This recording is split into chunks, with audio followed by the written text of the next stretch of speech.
जब वो लोग तुम्हें अनदेखा करने लगे, जिन पर तुमने अपना सब कुछ न्यौछावर किया था, तो उनके पीछे भागना और गिनगिहाना बंद करो, क्योंकि यही वो समय है जब विधाता तुम्हें एक प्रचंड आत्मनिर्भरता की ओर मोड़ने की तैयारी कर रहा है। कितना गहरा और असहनीय दर्द होता है ना, जब आप किसी इंसान को अपनी पूरी दुनिया मान लेते हैं, अपना सुख, अपना चैन और अपना कीमती समय उसके कदमों में लाकर समर्पित कर देते हैं, लेकिन वही इंसान वक्त बदलने पर आपको एक फालतू की वस्तु समझकर इग्नोर करने लगता है।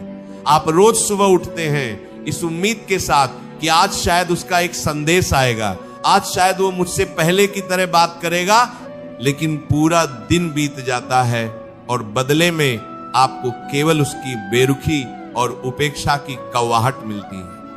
वो रातें जब आप अपने ही बंद कमरे में अकेले बैठकर सिसकते हैं, अपनी सूनी आंखों से बहते आंसुओं को पोंछते हैं और सीने में एक ऐसा भयंकर भारीपन महसूस करते हैं जो आपकी सांसों की रफ्तार को रोकने लगता है।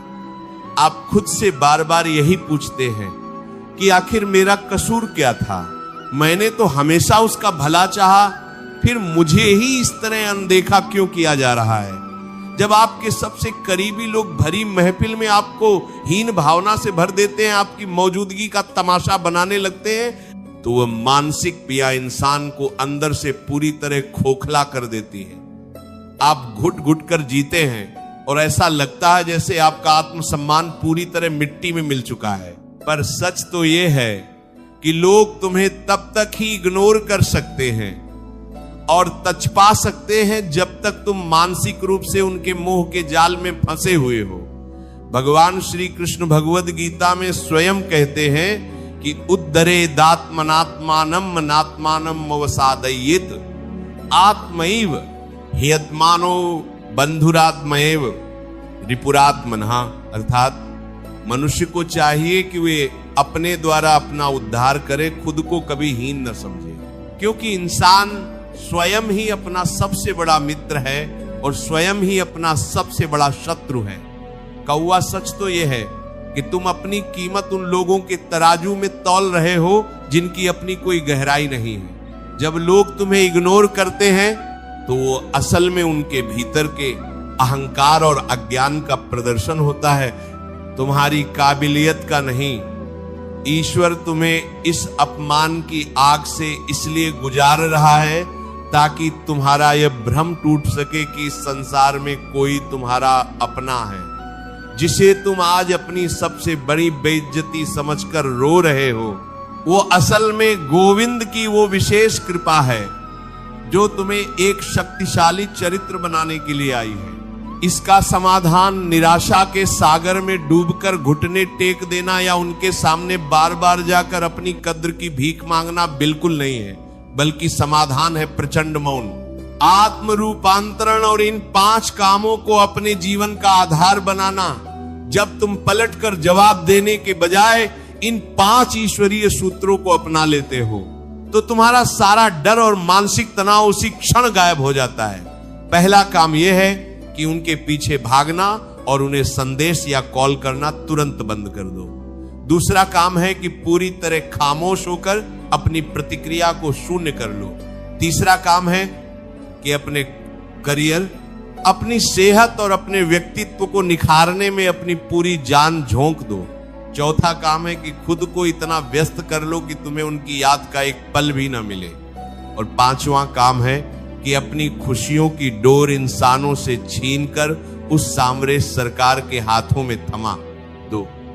जब तुम खुद को शून्य करके उस मुरली वाले के सामने खड़े हो जाते हो, तो वो तुम्हारी हर एक सिसकी का हिसाब तुम्हारी प्रचंड सफलता के साथ चुकता करता है। शांत हो जाओ और अपनों की इस बेरुखी के पीछे छिपे विधाता के दिव्य संकेतों को पहचानो। यह सत्संग तुम्हारे भीतर के उस भ्रम को जत से मिटाने आया है जो तुम्हें लाचार बना रहा था। अपनों से मिले इस तिरस्कार को सहकर शांत रहने और इन 5 कामों के जरिए खुद को एक महाशक्ति में बदलने के इस परम सत्य को समझने के लिए हमें पुराणों के उस महान और अलौकिक प्रसंग की ओर चलना होगा, जहां एक बालक को उसकी सौतेली मां और पिता ने भरी सभा में ऐसा इग्नोर किया, राज सिंहासन से नीचे धक्का दे दिया कि पूरी सृष्टि कांप उठी, लेकिन उस उपेक्षा ने उसे इस ब्रह्मांड का सबसे अटल स्थान दिला दिया। ये अमर गाथा है।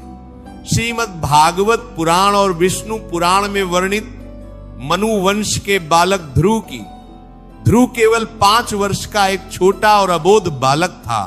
वह राजा उत्तानपाद का भरा पुत्र था, लेकिन राजा अपनी छोटी और अत्यंत अहंकारी रानी सुरुचि के वश में थे।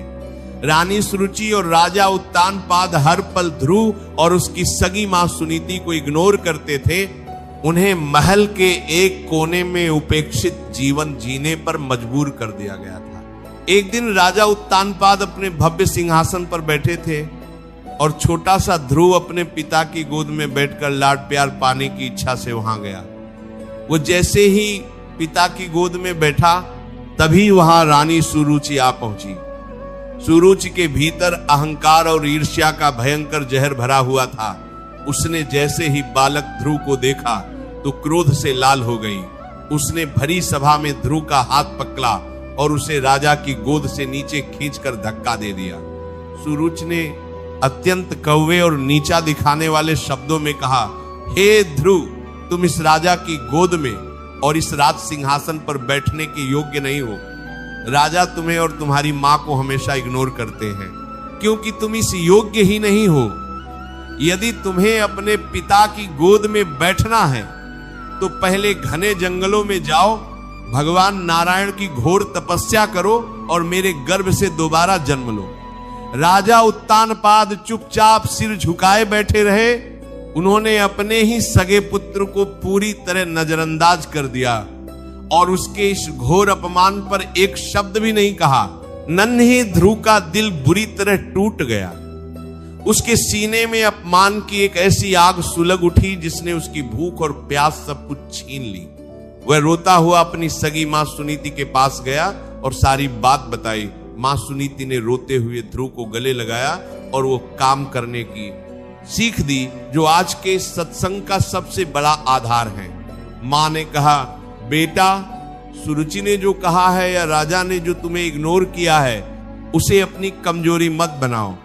पहला काम करो कि पलटकर किसी को बुरा मत कहो और उनके पीछे भागना बंद कर दो। दूसरा काम करो कि पूरी तरह खामोश हो जाओ। तीसरा काम करो कि इस महल के झूठे वैभव को छोड़कर अपने लक्ष्य पर ध्यान लगाओ।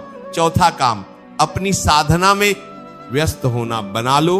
और पांचवा काम करो कि उस परमपिता नारायण की शरण में जाओ जो सच्चे पिता हैं, जो कभी किसी को इग्नोर नहीं करते। 5 वर्ष का बालक ध्रुव अपनी मां की बात मानकर रोना बंद कर चुका था। उसने अपनी घबराहट को पूरी तरह त्याग दिया और संकल्प लिया कि वह खुद को ऐसा बदलेगा कि इतिहास उसे हमेशा याद रखेगा। वह अकेले ही घने और भयानक जंगलों की ओर चल पड़ा। वहां न कोई रक्षक था, न कोई सुख सुविधा। ध्रुव ने महर्षि नारद की दी हुई शिक्षाओं के अनुसार नमो भगवते वासुदेवाय का जाप शुरू किया। उसने अपनी आंखें बंद की, संसार के सारे शोर को अपने भीतर शांत किया और एकांत साधना में लीन हो गया।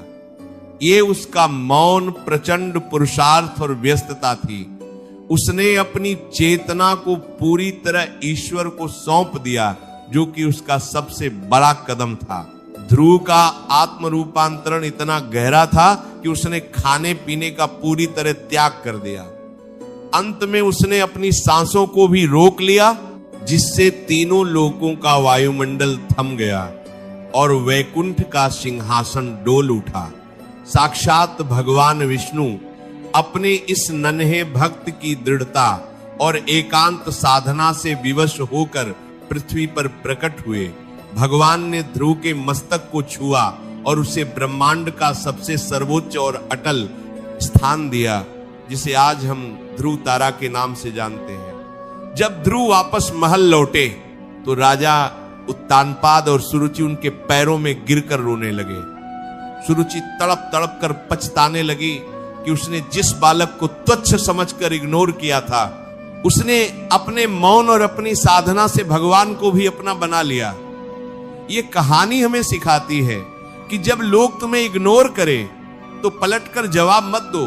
अपने भीतर के ध्रुव को जगाओ, इन 5 कामों को करो, एकांत में मेहनत करो, तपस्या करो और खुद को ऐसा बदलो कि पूरी सृष्टि तुम्हारे सामने नतमस्तक हो जाए। रिश्तों की कौवी सच्चाई भी यही है कि लोग आपकी उपलब्धता का गलत फायदा उठाते हैं। जब आप हर समय अपनों के लिए झुकते रहते हैं, उनके एक बुलावे पर दौड़े चले जाते हैं, तो वह आपको ग्रांटेड यानी महत्वहीन समझने लगते हैं। लेकिन जैसे ही आप इन 5 कामों को अपनाते हैं, यानी शिकायतों से दूर होकर खामोश हो जाते हैं, उनके सामने गिंगियाना बंद कर देते हैं, अकेलेपन में अपनी कला और करियर को निखारने लगते हैं और ईश्वर पर अटूट विश्वास रख लेते हैं, तो सामने वाले का अहंकार अपने आप टूटने लगता है। सफलता का रास्ता हमेशा उन्हीं अंधेरी रातों से होकर गुजरता है जहां आप अकेले शांत मन से पसीना बहा रहे होते हैं। मानवीय अनुभव हमें बताते हैं